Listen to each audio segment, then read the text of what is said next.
My name is Jason, and this is Just Watches.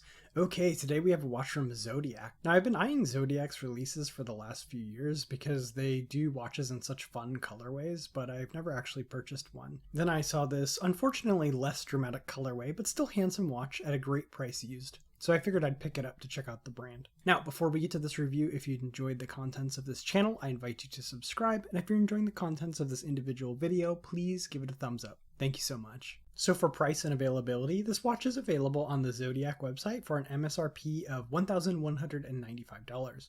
So for the case, it's listed as 40 millimeters in diameter, but the bezel does extend slightly past the case, so I actually measured at 40.5.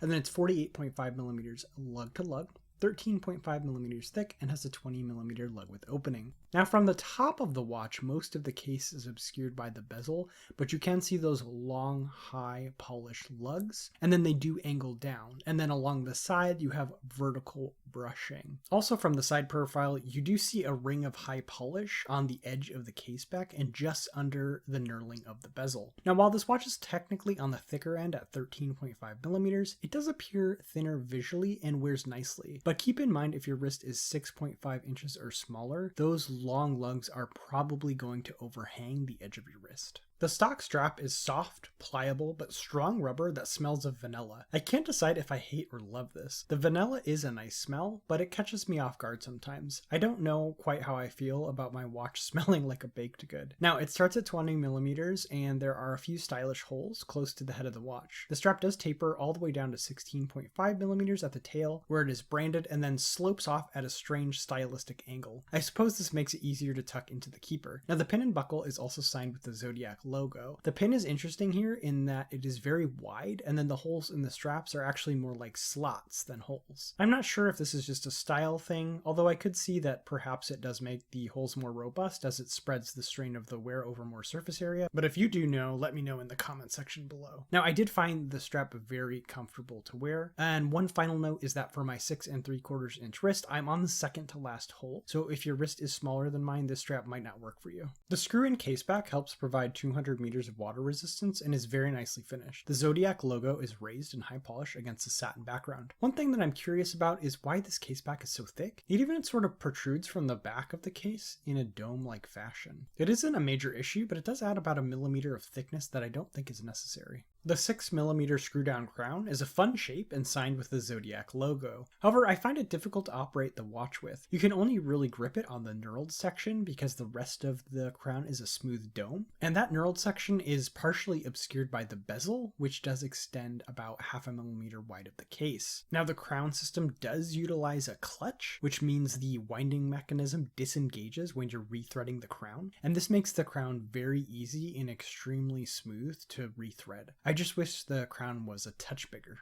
This watch is powered by the STP-1-11, which is a clone of the ETA 2824, and is produced by Swiss Technology Production, or STP, which is owned by the Fossil Group, which actually also owns Zodiac, so I guess technically this is an in-house movement. This is a hacking, hand-winding, automatic, 28,800 vibration per hour movement with a stated accuracy of plus or minus 20 seconds a day and a power reserve of 44 hours. Now, I've heard mixed reports on these STP movements, but this one is keeping good time. You can see here it's running about -4 seconds per day with the dial up, and then about +1 second a day with the crown up. The domed sapphire crystal is about 1 millimeter proud of the bezel and treated with anti-reflective coating. The dome definitely gives the watch a touch of a vintage feel, and I would expect nothing less than sapphire crystal with air coating at this price point. The 120 click unidirectional bezel has high polish cog style knurling around the edge. The action is tactile and consistent, if ever so slightly stiff. Now everything aligns nicely at 12. I believe the bezel insert is mineral crystal like it is on a number of other Zodiac divers with this style bezel, but I'm not 100% sure. And then why they don't use sapphire is a bit of a mystery to me, but overall the effect of this insert looks great on the watch. There's a Lume plot at 12 and then markers for the first 15 minutes with a lonely 30 in Arabic numerals at 6, and then dashes for each of the other hour positions. The dial on this watch is extremely nice. It appears black in most light, but direct bright light reveals that it's actually a very dark gray with an excellent sunburst effect. At the very edge of the dial, the minutes are marked out in orange dashes, another detail that pops in direct light and is very subtle otherwise. The indices are applied, nicely gabled, and high polish. The finishing on the applied indices is extremely crisp, something that doesn't really translate well to pictures but is obvious in person. The 12, 3, 6, and 9 are much larger and filled with lume, making orientation of this watch very straightforward. The other indices are smaller and have a much smaller loomed section. The date window resides at 3 with a nice beveled edge. They also preserved the shape of the 3 o'clock index, despite making it shorter to make room for the date window, a detail I appreciate. Finally, Zodiac and the Zodiac logo reside at 12 with automatic and the depth rating at 6,